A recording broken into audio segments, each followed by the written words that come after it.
Isinusulong ng pamahalaan ang paglalagay ng mga early warning system device. Ito ay upang mas maging alerto at handa ang publiko sa kalamidad. Si Julius de Samburon sa detalye.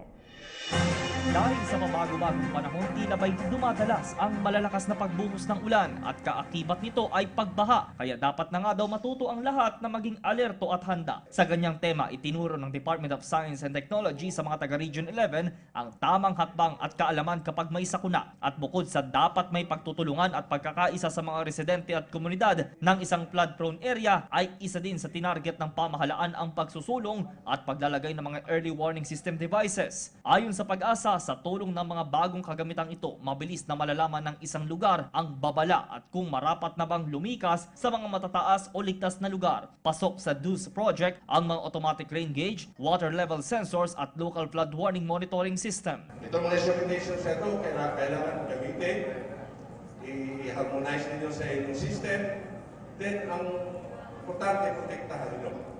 Kasi magagamit ito ng dalawang run. Hindi lang sa early warning. Yung dalawang run, pwede siyang gamitin yung rainfall sa design. Drainage design, agricultural purposes. Sinasama ng proyekto ang mga river basins na wala sa Hector project. So ang DUS ay ginawa para maging dagdag tulong sa mga naka-install na weather stations natin.